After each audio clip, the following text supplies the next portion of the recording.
world, and welcome to another episode of Frank Conversations on the Spiritual Playboy.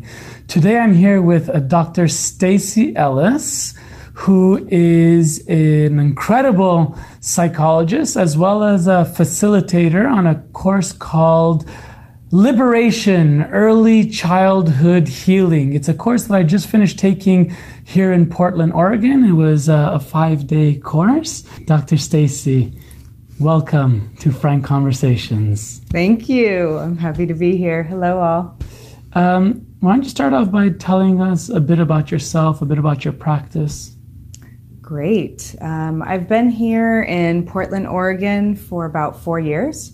I have a private practice here that is, I would say, unconventional, like myself. I do conventional talk therapy, which is great for learning communication skills, limits and boundaries, more self-awareness, self-care. But I also go beyond that in my treatment.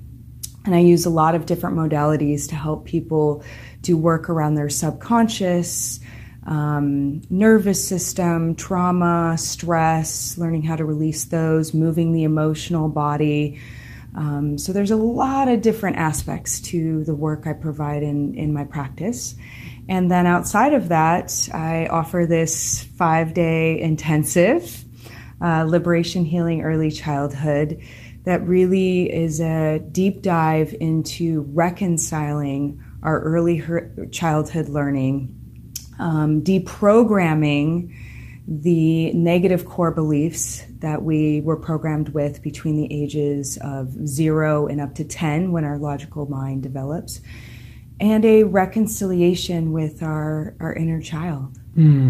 So in this weekend, I learned that you mentioned the subconscious, and you make reference that the subconscious is really our inner child yelling to be heard. You want to talk a bit about the subconscious and how that plays out in our everyday decision making? Sure.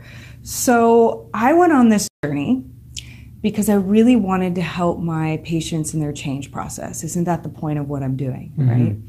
So I asked the research question, what helps people change the most? And what kept coming up was that 90 to 95% of all our learning and our decision making comes from the subconscious. So I was like, what the heck is really the subconscious? I need to know what that is to be able to help people. And I looked at Eastern philosophy, I looked at traditional psychology, I looked at Western teachers, and consistently across the board, they were describing the subconscious as the inner child. And when I looked at that, it made a lot of sense to me because that's our visceral, historical aspects of ourself that's living through the body and the nervous system. So of course it comes from our origins.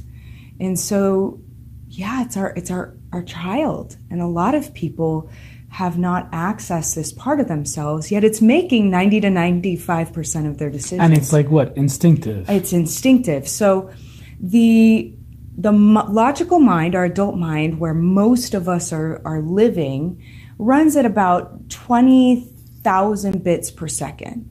So for the computer geeks out there, that's really slow. Okay? The subconscious runs about 20 times faster than that. So the subconscious has made the decision long before the mind has processed it. But we have this illusion that our mind has come to that decision, but the charge, the emotional aspects of it have already been processed before the mind even gets to it. Seeing that the child, the subconscious, is playing on its history to make decisions in the moment, and it's coming from places of imprinting, wounds, protection, controlling. What is the goal of the Liberation workshop that you run, and how does it work? Great question. So I want to actually describe how this ends up playing out, so we have a clear sense of that. And that will help make sense of how we do this work. So you have imprinting, and imprinting can happen 6 different ways. Either your parent or caregiver says it directly to you, directly to your sibling or other parent, or they are saying it about themselves, or they're insinuating it about you, about others, about themselves. So it's really, really easy to imprint a belief. So if a parent is talking to another parent, or a parent is talking to another sibling, and you hear it, that is like an imprint. And an imprint can be described as like something like, I would say simplify it as like a statement of belief, like I'm not enough.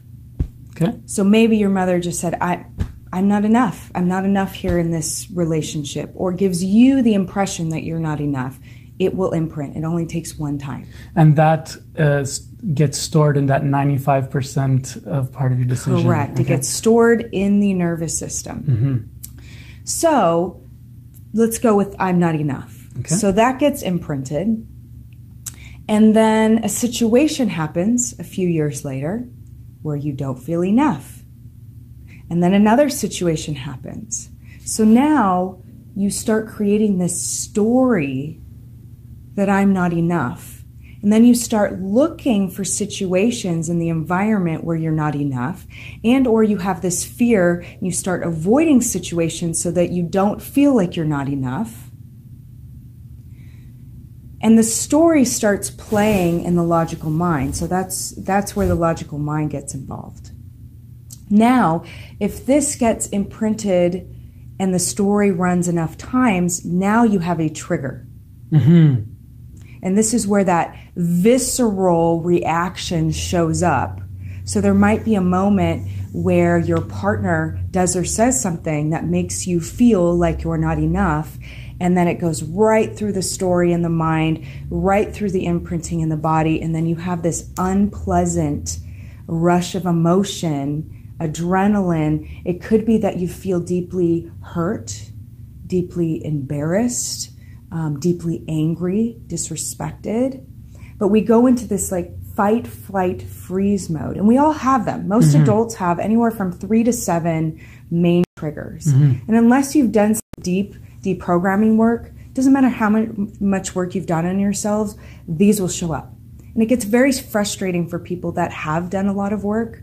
It's like, why is this still here? Right. Why is this pattern still showing up? Why am I still reacting this way? Because we actually have to go into the body and clear it that way. So brings me to your question about the workshop. At the fundamental level, we're using several modalities to help clear the nervous system, and we inundate it. It's like rebooting a computer system. And so we do this with NLP, EMDR in an unconventional way, and TRE.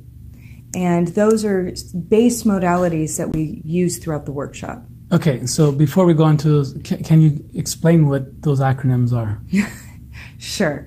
NLP is Neuro-Linguistic Programming. And so EMDR? Eye movement desensitization reprogramming. Okay. And what is that? This is a modality that we use virtual reality to do this. And it's similar to hypnotism, but not quite. But we're bypassing, the body and mind actually aren't deeply connected. And that's part of what we're doing in this workshop, creating more of a conversation between those parts of the body. But really, the vasovagal nerve that connects the heart and it goes up through the brain is the only nerve we know of that really is connecting the body and mind. So the understanding is that EMDR goes through the vasovagal nerve and into the body and the nervous system to discharge the beliefs in the format that we do it. And we do it in a rapid fire process. Yeah, this was probably one of my favorite parts of the workshop. And yeah, it's quite intense and quite beautiful experience as well. So TRE, what's TRE? TRE is trauma release exercises.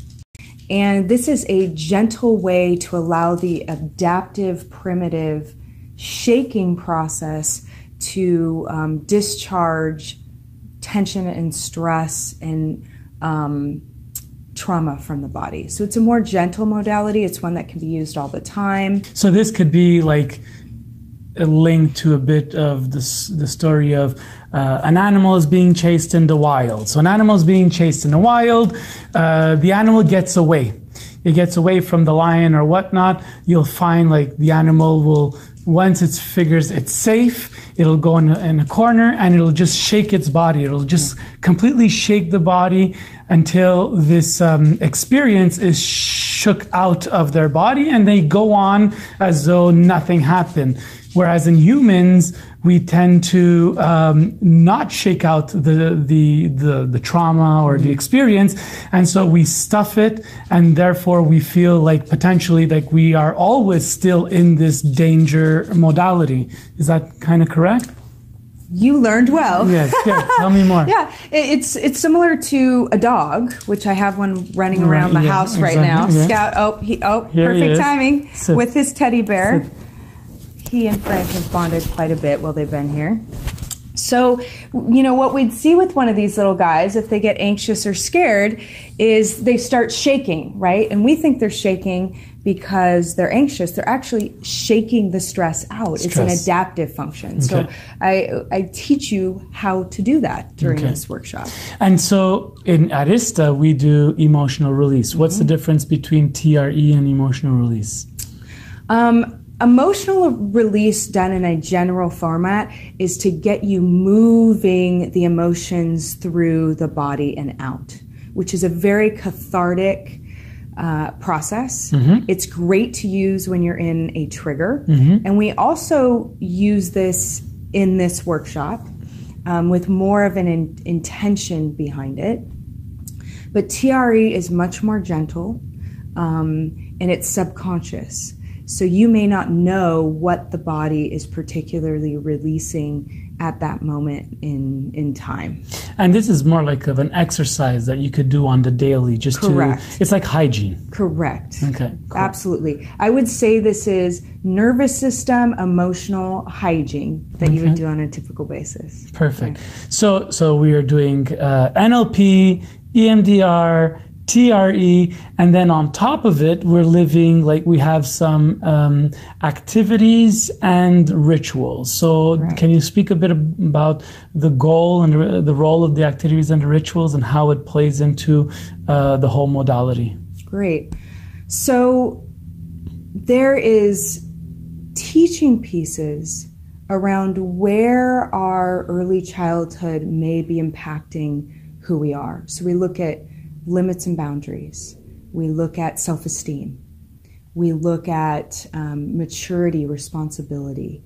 We look at body image, what we learned about sexuality and gender. And these are just some of the areas. Where did this originate? You know, we know where we're at with it typically as an adult, but what did we learn about ourselves in those earlier years that impacted who we've become today? And the earlier years specifically, what years are we talking? I would say between the ages of 0 and 10. The logical mind starts developing between 7 and 10. So this whole workshop is before the age of 10, the content. And then the rituals are all in alignment with helping you reconnect with the inner child, the wounded inner child, and creating that relationship with that part of yourself and recapturing what that child has to offer you. When you think of a child, what are the characteristics that we think of? Imaginative, creative, spontaneous, loving, fun, forgiving, playful. Yes. So it's reconnecting with those aspects of ourselves as well. So the workshop's both really intense and really fun and joy-filled. It's like, so I had I don't call it difficulty, but I had resistance to the workshop because I consider myself very serious and very intense and very responsible, and actually accessing the boy part of me was not like, it's not something I like to do. So there's a shyness, there's a resistance to it. So actually doing this workshop and allowing myself to have this playfulness come out really connected me to this boy. And I would say this this workshop allowed me to develop a relationship with this inner boy. And now, like, when I'm meeting the world, I could see, like, if I'm getting triggered or frustrated or angry, it's like I can take a moment to stop and say, hey, what does my boy need? Because obviously my boy is having a reaction here if I'm coming to this, behaving like this. So what would you consider, like, our triggers? What is a trigger? And give us some examples of triggers that our adult self will react from, where really it's our child who's screaming for attention. Correct. Anytime we are highly emotionally activated, that's not logical adult. That's inner child. And also, if we bring in the animal, we're living in an animal body. So our animal and our inner child are the ones that bring forth the trigger response. A common thread between all of humanity is we all essentially have an abandonment wound. All of us have that wounding because we come into the world, into this animal body as divinity, as a part of God collective, as love. We are that. And we know that when we come here. And then as we're growing up, we are labeled with these different identities. You're a boy, you're a girl. This is your name. This is your status. This is how you're supposed to act. And if most parents are trying to raise good human beings that are happy. But in that process, they have their own vision or perception about what that looks like. And unless the parents are really savvy, they're not taking into account the unique individual that their child actually is. So every time a demand or a construct or an identity is put on a child that isn't actually of them, it is an abandonment. So the child either has to choose to get rejected by their parent figures or choose to reject part of themselves. And so we get further and further away from who we actually are as love as we grow up. And so part of this process is reconciling that and coming back to ourselves and shedding the identities that aren't us and really listening to that inner child who's going to let us know, this is who I really am. Can you see me? Can you love me? Because over the years, what we do is how our parents didn't see and love us, we then perpetrate that onto our inner child. Oh, you're a nuisance, you're making too much noise, or you're too big and expressive, or you want too much attention. Yeah, you want too much attention, or you're annoying me. Right. And we don't realize that we're doing it, most of us, but we are. And so that child becomes the wounded aspect of ourselves that we need to reconcile with and integrate and work with. And it's, a lot of psychologists call it, reparenting. I don't believe it's a reparenting. A lot of us, we don't need to be parented again. We need to collaborate with that part of ourselves and maybe do some teaching with that part of ourselves. Yeah. Beautiful. So in a nutshell, can you speak to the audience and let people know why this work is so important individually and collectively?